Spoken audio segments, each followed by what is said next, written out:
Hi, neighbor. My name is Dr. Blowhole, and I live in a city of New York. I once tried to destroy the penguins, but failed out as always. Oh boy, what is my real name? Well, I guess you could call me Flippy Bottlenose. I mean, my blowhole is like a bottle's insides. But this isn't a story about from my body form. I'm here because of something that strangely happened. When I grew up, I was married to a person named Jane March. I have also had four children: Adriana Forrester, who is 14th, Kyle Browski, who is 10, Meatwad, who is 6, and Aline, who is 5. We live in a great city under a place called Marisantino. One day my wife went to work and I took my kids to school. The school that they go to is Lima de Cave Academy. I was broken the past few and then took from there. I didn't have a job, so I stayed home and paid my bills. It was easy. I only paid one type of bill each day. 2 hours later, I was in my car about to head off to Denny's for lunch because I haven't been doing shopping. On my way home, I spotted a sign claiming that a yard sale was being held at the Casa Grande's market. They would sometimes sell videotapes each month. So I went there, and when I got to the sale, I picked up some groceries and stocked up my fridge with cabinets. Sometimes my pantry as well. I finally went to the VHS section and I saw a few movies of canceled, such as Spider-Man 4, The Mask 2, Jim Carrey version, Road to Leroy 2, Dumbo 2, and furthermore. I asked Ronnie Ann if they sold TV shows too, and she said yes. She carried out a big box that was loaded about 140 the TV shows like Dora the Explorer, Peppa Pig, SpongeBob, and tons of other stuff. One VHS I found was titled Ni Hao Kai Lan, the crazy episode. Ronnie Ann claimed that the tape was crazy for her family. She let me then have it for free. I then took the other tapes and brought it home and drove home. I wondered what was so crazy about this tape. I put the tape in my VCR and let it play.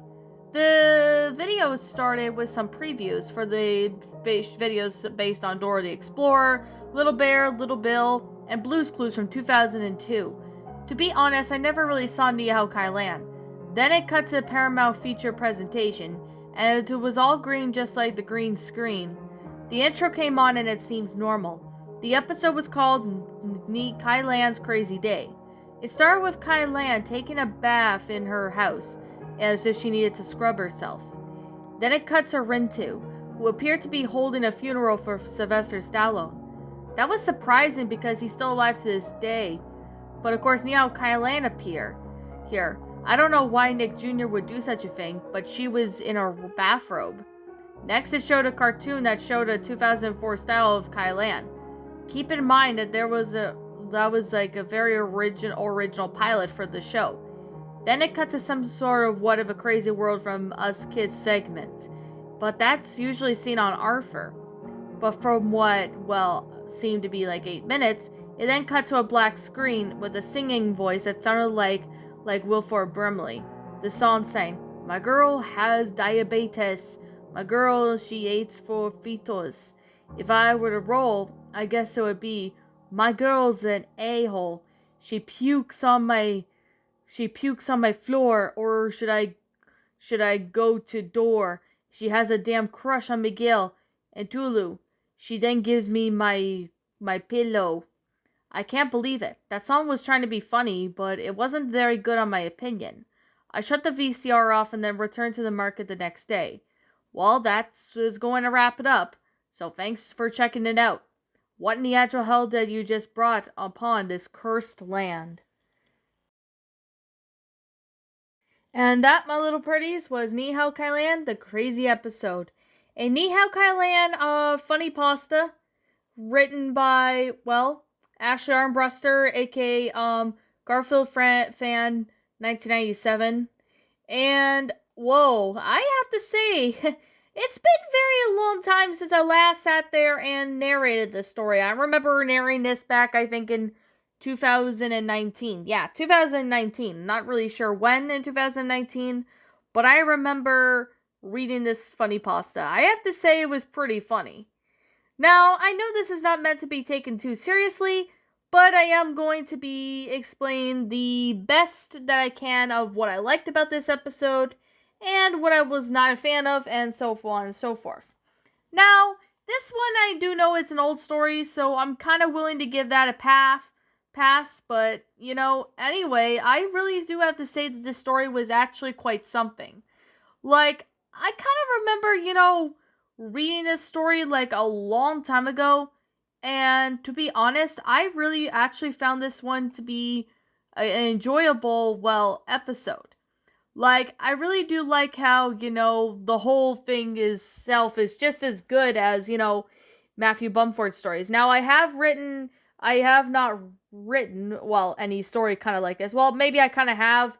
Yeah, I did, but I couldn't really remember what the last one was. I think it was Shadow's Diarrhea, which I regret writing that piece of garbage. But, anyways, I have read this story, I believe, in 2019. Not really sure when, but I definitely would have to say somewhere around, I think, the time where I started reading more of his stories. And that's when I believe my channel started getting popular. And my channel is popular as of today as I'm reading this. So, what exactly I like about this story? Well, to be fair, this story was actually a pretty funny story.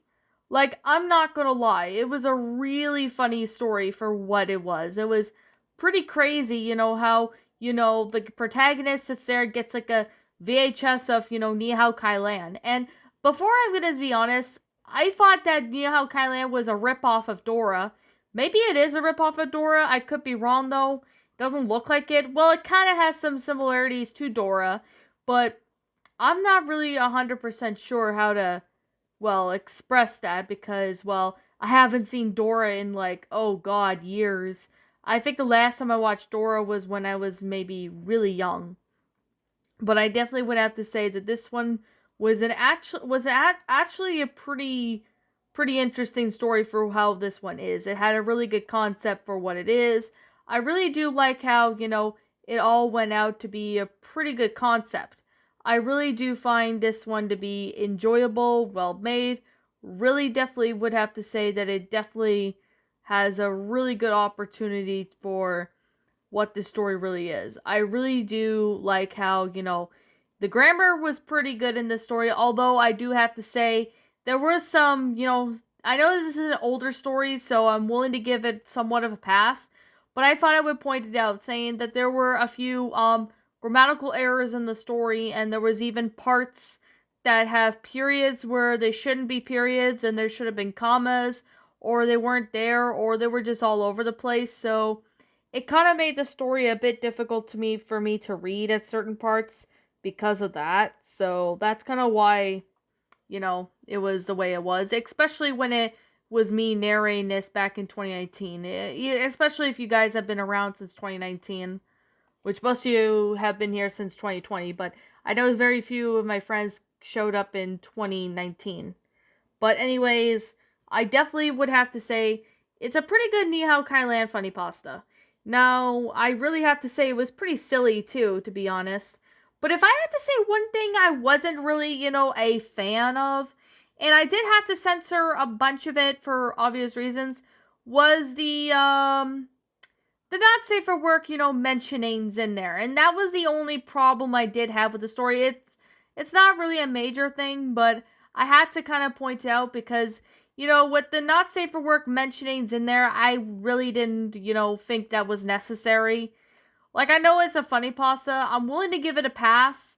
But at the same time, I really just didn't really feel that that was, completely necessary to be in it. That's just to me, though. But I really don't know. Maybe it might be just me, but I'm obviously not really sure. So, yeah, that's definitely me just sitting there. But, of course, that's one thing I really didn't care about, but I really can't say what I didn't like about this story or anything like that. So there's just that. So I guess that maybe that's just one of the reasons why I really, that's probably just the main reason why I didn't really like the story. But okay, I'm sorry, when I talk too fast, I just run out of breath quickly. I don't know why, but it's been like that for, quite a long time. So I guess I'm going to have to sit there and, kind of wrap up this review. There's not been really, really much for me to make. So I definitely would have to say that this story was good, and it was a pretty good funny pasta for what it is and all that. But it does need, I guess what was it? Oh yeah. I guess you could definitely say it just needs some work, and that's the only thing I really would have to say. But other than that, the story was actually, not a bad story. It's a pretty good one. Although I could wish that it was maybe just a bit better, but other than that, the story was not a bad story. I'm definitely saying that. It's not a bad one. It's a pretty good funny pasta for what it is. I really do find this one to be, enjoyable. Enjoyable for what it is. So, I'm guess I'm gonna have to sit there and, kind of wrap up the review because, there's nothing really much for me to say, but anyways, with that being the case, that being said, like I'm gonna say right now, and like I always continue to say, this is simply my own personal opinion. If you happen to disagree with me, that's fine too. We're all entitled to our own opinions regards to these creepypastas, and this is simply my own personal thoughts. My final rating of this story would have to be, I'm gonna give this one a 9 out of 10. It's a good story. It was really funny. It was enjoyable. I did have a lot of fun narrating it. But the only thing that I really would have to say that I wasn't really too crazy on was the not safe for work mentions in it, which, yet again, I had to censor them because I didn't feel that they were necessary in it. But at the same time, I know it was an old story from 2019, and I do know it was a troll pasta, so I'm willing to give it, a pass at that point. So I guess with that being the case, and with that being said, I'm going to sit there and just kind of wrap up the review. There's nothing really much for me to say. But anyways, with that being the case, that being said, what did you guys think about this curry pasta?